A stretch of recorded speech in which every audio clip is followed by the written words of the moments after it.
الشيطان الرجيم بسم الله الرحمن الرحيم هل يستوي الذين يعلمون والذين لا يعلمون صدق الله العظيم وقال سيدنا مولانا محمد صلى الله عليه وسلم في حديثه الشريف إنما الأعمال بالنيات وإنما لامرئ ما نوى أو كما قال عليه الصلاة والسلام.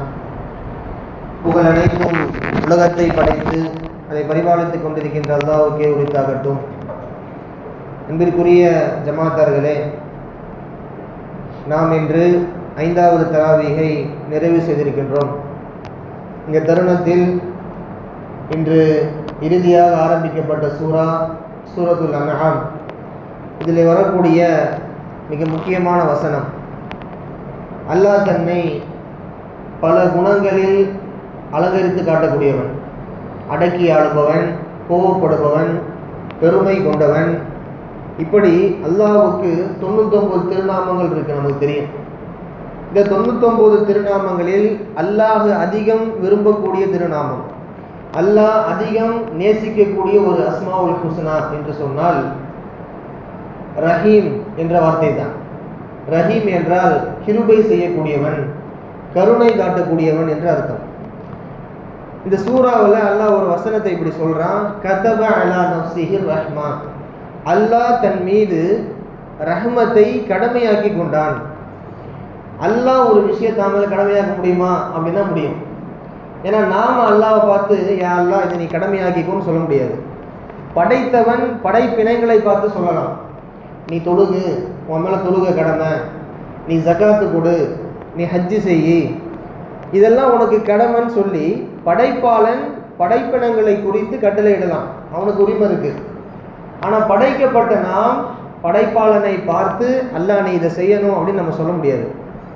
ஆனால் ஒரு அதிர்ஷ்டம் என்னன்னா, ஒரு சந்தோஷம் என்னன்னா, அல்லாஹ் தனக்கு தானே கடமையாக்கி கொண்ட ஒரு விஷயம் இந்த ரஹ்மத். ரஹ்மத் என்றால் படைப்பினங்கள் மீது இரக்கம் காட்டுவது. அப்போ படைப்பினங்கள் மேலே இரக்கம் காட்டுற விஷயத்த அல்லாஹ் தன் மீதே கடமையாக்கி கொண்டான் என்பதை தன் குர்ஆனிலே அல்லாஹ் சொல்லுகிறான். குர்ஆன்ல முதல்ல ஆரம்பிக்கும் போது நீங்க பாருங்க, ரொம்ப நுணுக்கமான விஷயம். பிஸ்மில்லாஹிர் ரஹ்மானிர் ரஹீம் அப்படின்னு ஆயத்து ஆரம்பிக்குது. முதல்ல எடுத்த உடனே முதல் வாசகம் இதுதான். இதுக்கப்புறம் தான் சூரத்துல் ஃபாத்திஹா அப்படியே போகுது. இதுல பாருங்க, அர் ரஹ்மான் அளவற்ற அருளாளன், ரஹீம் கிருபையுடையோன் அப்படின்னு சொல்றோம். ஏன் அந்த இடத்துல அல்லாஹ் 99 பேர்கள்ல வேற பேரை கூட போட்டுக்கலாம் இல்லையா? பிஸ்மில்லாஹி அல் அசீஸில் கஃபார் போட்டுக்கலாம். அதே போல பிஸ்மில்லாஹி அல் ஜப்பாரில் முத்தகப்பிர் போட்டுக்கலாம். இப்படி பல திருநாமங்கள் இருக்க அல்லாஹ் எதை சூஸ் பண்றான் அப்படின்னு பாருங்க. அர் ரஹ்மான் அர் ரஹீம் என்று சொல்லப்படக்கூடிய கிருபையுடையவன் என்ற அந்த சிஃபத்தை, அந்த தன்மையை அல்லாஹ் தனக்குள் சூட்டி கொண்டான். குர்ஆன்ல ஃபர்ஸ்ட் ஆரம்பிக்கும் போதே நான் கிருபை உடையவன் அப்படின்ற விஷயத்தை உலகத்துக்கு, இந்த மண்ணிற்கு அல்லாஹ் அறிமுகம் செய்கிறான் என்பது நமக்கு ஆச்சரியத்தை கொடுக்கிறது. காபத்துல்லாஹ்வின் திரையில நீங்க பார்த்தீங்கன்னா தெரியும், உம்ரா செஞ்சவங்களுக்கு, ஹஜ்ஜு செஞ்சவங்களுக்கு தெரியும், அதுல போட்டிருக்கும் இந்த வாசகம், கதப அலா நஃப்ஸிஹி ரஹ்மா, அல்லாஹ் தன் மீது ரஹ்மத்தை கடமையாக்கி கொண்டான். நான் சொன்ன இப்போ வசனம், இந்த வசனம் காபத்துல்லாஹ்வின் திரையில் எழுதப்பட்டிருக்கும். காபத்துல்லாஹ்வின் திரையில் எழுதப்பட்டிருக்கும் இந்த வசனம். ஒரு விஷயம் நல்லா புரியணும், அல்லாஹ் கிருபை உடையவன் ஒரு பக்கம் இருந்தாலும் அவனுக்கு இன்னொரு ஃபேஸ் இருக்கு, ரொம்ப கோபப்படுறவன். கோபமும் இருக்கு, கிருபையும் இருக்கு. அதையும் அல்லாஹ் குர்ஆன்ல சொல்றான், இன்ன பத்ஷ ரப்பிக லஷதீத், நான் ஒரு புடி புடிச்சா நீங்க தாங்க மாட்டீங்கன்ற அல்லாஹ். சூரத்துல் புரூஜ்ல வரக்கூடிய வசனம் இது.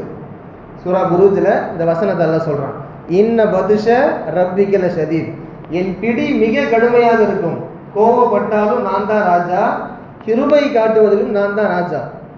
ஆனா சொல்லிட்டு அல்லாஹ் என்ன சொல்றான், என் கோபத்தை காட்டிலும் என் கிருபை ரொம்ப பெருசு.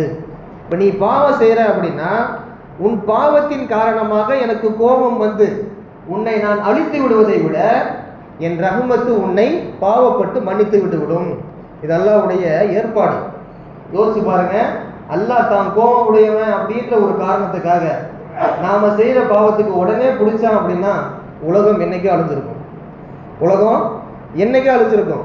அல்லாஹ் கோபத்தை விட நான் கிருபை உடையவன் என்கின்ற வசனத்தை பல இடங்களில் அல்லாஹ் சொல்லி கொண்டு இருக்கிறான். இப்ப ரஹ்மான் அப்படின்னா கிருபை உடையவன், கருணை கொண்டவன். ரஹீமுக்கும் அதே அர்த்தம் தான். குரான்ல அல்லாஹ்வுடைய அஸ்மாஉல் ஹுஸ்னா அதிகம் வர்றது நீங்க பாத்தீங்கன்னா, அல்லாஹ் என்ற வார்த்தைக்கு அப்புறம் குரான்ல வரக்கூடிய வசனம் வார்த்தை எதுன்னு நீங்க பாத்தீங்கன்னா ரஹ்மானும் ரஹீமும் தான். ரஹ்மான் குரானில் 44 இடங்களில் வருகிறது. ரஹீம் என்ற வார்த்தை 92 இடங்கள்ல வருது. இது ரெண்டும் வர மாதிரி குரான்ல எந்த திருநாமத்தையும் அல்லாஹ் அதிகமா அடிக்கடி சொல்லல. இருக்கா இல்லையா? அர் ரஹ்மானு அர் ரஹீமு அல் மலிகு அல் குத்தூசு அஸ்ஸலாமு அல் முஃமினு எவ்வளவோ இருக்கு, 99 பேர் இருக்கு. இந்த 99யுமே அல்லாஹ் குரான்ல அங்கங்க சொன்னாலும் எதை அதிகமா சொல்றான் பாருங்க, நான் கிருபை உடையவன், மன்னிக்க கூடியவன். இதைத்தான் அல்லாஹ் திருப்பி திருப்பி சொல்றான். அரிசில கூட அல்லாஹ் என்ன வசனத்தை எழுதி வச்சிருக்கான் தெரியுமா? என்ன வார்த்தை எழுதி வச்சிருக்கான் தெரியுமா? இன்ன ரஹ்மதி சபகத் அலா கலபி, என் கோபத்தை காட்டிலும் என் ரஹ்மத்து ஜெயித்து விட்டது.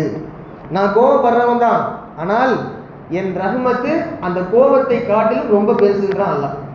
யோசிச்சு பாருங்க, நாம செய்யக்கூடிய தவறுக்கு அல்லாஹ் இன்ஸ்டண்டா வந்து ஒரு ரிவார்டை கொடுக்கணும் அப்படின்னா நாமெல்லாம் என்ன மண்ணுக்குள்ள இருந்திருப்போம்.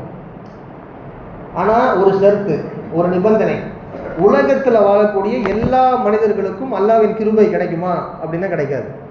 அதுக்கு ஒரு நிபந்தனை இருக்கு. ரசூல் ஸல்லல்லாஹு அலைஹி வஸல்லம் சொல்லி தருகின்றார்கள், இர்ஹமு மன் ஃபில் அர்த் யர்ஹமுக்கும் மன் ஃபிஸ் ஸமா.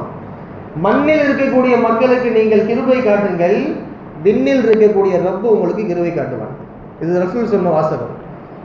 நாம சுத்தி இருக்க மக்கள், மனைவி, பிள்ளைகள், அதே போல மனைவியா இருந்த கணவன்மார்கள், ஒரு நிர்வாகம், ஒரு ஸ்கூல், ஒரு காலேஜ், தனக்கு கீழே வேலை செய்யக்கூடிய ஆட்கள், எல்லார்கிட்டையும் நாம கிருபையோடு கருணையோடு செயல்படுகின்ற பொழுதுதான் அல்லாஹ்வின் கிருபை நமக்கு கிடைக்கும். நாம யாரை பார்த்தாலும் சிடுமூச்சு மாதிரி இருந்து ஒரு உருள் இருந்துட்டே இருந்தோம் அப்படின்னா நம்முடைய ஏந்துகின்ற கரங்களை அல்லாஹ் தட்டி விடுவான். நீ உலகத்துல எப்படி இருக்கிறியோ அது மாதிரிதான் நான் உன்கிட்ட இருப்பேன். இதெல்லாம் உடைய அப்ராக்சிமேட். இது நீ படைப்பினங்களிடத்தில் எப்படி வாழுகிறாயோ அதே போன்றுதான் நான் உன்னிடத்தில் நடந்து கொள்வேன். நீ இரக்கம் காட்டிப்பாரு, உனக்கு இரக்கம் காட்டுறது ஏன் பொறுப்புன்றான் அல்ல. எப்படி அல்லாஹ்வுடைய அந்த ஏற்பாடை பாருங்க, உலகத்தை அல்லாஹ் எப்படி வச்சிருக்கான்றதை பாருங்க. ரசூல் ஸல்லல்லாஹு அலைஹி வஸல்லம் இஸ்லாத்தை எப்படி கொண்டு வந்தார்கள்? கிருபை, அந்த இரக்க குணம். எத்தனையோ பல காஃபிர்கள் தங்களுக்கு எதிராக சூழ்ச்சி செய்தும் கூட, தங்கள் குடும்பத்திற்கு எதிராக பல விஷயங்களை, தவறுகளை அவர்கள் செய்தும் கூட ரசூல் எங்க ஜெயிச்சாங்க தெரியுமா? ரசூலுடைய அந்த கிருபை குணம், ரசூல் காட்டிய அந்த இரக்கம், மன்னிப்பு. இதையே அல்லாஹ் குர்ஆன்ல சொல்றான், லவ் குன்த ஃபல்லன் கலீலல் கல்பி லன் ஃபல்லு மின் ஹவ்லிக். நபியே, ஒரு கால் காஃபிர்கள் செய்யக்கூடிய அட்டூழியத்தை பார்த்து நீங்க கோபப்பட்டு கடுகடுன்னு ஆயிருந்தீங்க அப்படின்னா எந்த காஃபிரும் உங்க பக்கம் வந்திருக்க மாட்டான், எல்லாம் ஓடி இருப்பான்றான்ல. நான் ரஹ்மத்தை கொடுத்ததன் காரணத்தினால் மட்டும் இஸ்லாம் வளர்ந்தது என்று சொல்லுகிறான் அல்லாஹ். அப்ப ரசூல் ஸல்லல்லாஹு அலைஹி வஸல்லம் அவர்கள் கூட அவங்க பேசினால இஸ்லாத்துக்கு வந்துருவாங்களா? அப்படி அல்ல. அல்லாஹ் ரசூலின் உள்ளத்தில் ரஹ்மத்தை பதிக்கின்றான். அல்லாஹ் ரசூலின் உள்ளத்தில் கிருபையை வளர்த்தெடுக்கிறான். ரசூல் அதை மக்களிடத்தில் காட்டி காட்டி காட்டி இஸ்லாத்தின் மகிமையை புரிய வைக்கின்றார்கள். அப்ப இஸ்லாம் அதிகாரத்தால் வளர்ந்ததா, அன்பால் வளர்ந்ததா? இஸ்லாம் கோபத்தால் வளர்ந்ததா, கருணையால் வளர்ந்ததா அப்படின்னு பார்த்தீங்கன்னா கருணையால், அன்பால் மட்டுமே இஸ்லாம் நம்மிடத்தில் வந்து இன்று இருக்கின்றது. ஆக இப்படிப்பட்ட இந்த கருணையை நாம் கொஞ்சம் கொஞ்சமாக மக்களிடத்தில் காட்டி, மனைவியிடத்தில், பிள்ளைகளிடத்தில், சுற்று வட்டாரங்களில், தெரிந்த தெரியாத எல்லா நபர்களிடம், முஸ்லீம்கிட்ட மட்டும் இல்லை, ஒரு காஃபிர்கிட்ட கூட, ஒரு காஃபிர் நண்பர் இருப்பாங்க, கருணையோடு செயல்படணும், கிருபையோடு செயல்படணும். செயல்பட்டு பாருங்க, மனசு ரொம்ப ரிலாக்ஸாக இருக்கும். ஒருத்தங்களை மன்னிச்சு பாருங்க, அதை விட சந்தோஷம் உலகத்தில் எதுவுமே கிடையாது. நீங்க ஒருத்தங்களை பழி வாங்குறத விட மன்னிக்கும் போது கிடைக்கக்கூடிய அந்த சுகம் இருக்கு இல்லையா, அது டேஸ்ட் பண்ணவங்களுக்கு தான் அது தெரியும்.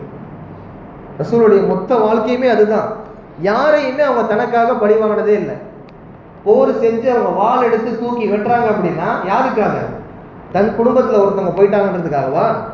உலகத்தில் இஸ்லாத்தினுடைய கலிமாவை நிலைநாட்டுவதற்காக, இஸ்லாத்தை மண்ணில் பரப்புவதற்காக மட்டும்தான் ரசூல் ஸல்லல்லாஹு அலைஹி வஸல்லம் வாளை ஏந்தி போர் செய்தார்கள். எந்த இடத்துலையுமே தனக்காக சுயநலத்திற்காக ரசூல் ஸல்லல்லாஹு அலைஹி வஸல்லம் அவர்கள் கோபப்பட்டதில்லை என்று வருகிறது ஹதீஸில். ஆக நமக்கு இஸ்லாம் சொல்லித் தருகின்ற பாடம், உலகத்தில் வாழுகின்ற பொழுது நீங்கள் கருணையோடு கிருபையோடு வாழ்ந்தால் விண்ணில் இருக்கக்கூடிய அல்லாஹ் உங்களிடத்தில் கருணையோடும் கிருபையோடும் செயல்படுவான் என்பதுதான் இன்று ஆரம்பிக்கப்பட்ட சூரா அன்ஆமில் வரக்கூடிய ஒரு வசனம். கதப அலா நஃப்ஸிஹி ரஹ்மா, அல்லாஹ் தன் மீது கிருபையை கடமையாக்கி கொண்டான். அப்படிப்பட்ட கிருபை நமக்கு கிடைக்க வேண்டும் என்று சொன்னால், இன்றைக்குரிய ஜமாத்தார்களே, தாய்மார்களே, நாம் சுற்றி இருக்கக்கூடிய மக்களிடத்தில் கருணையோடும் கிருபையோடும் செயல்பட்டால் நிச்சயம் அல்லாஹ்வின் ரஹ்மத் நமக்கு கிடைக்கும் என்பதை நினைவில் வைத்துக்கொண்டு, வாழ்க்கை முழுவதும் கருணையோடும் மன்னிப்போடும் வாழக்கூடிய ஒரு தருணத்தை வல்ல இறைவன் உங்களுக்கும் எனக்கும் ஆக்கி அருள்வானாக. வாஹிர் தஅவானா அல்ஹம்துலில்லாஹி ரப்பில் ஆலமீன். அஸ்ஸலாமு அலைக்கும் வரஹ்மத்துல்லாஹி வபரகாத்துஹு.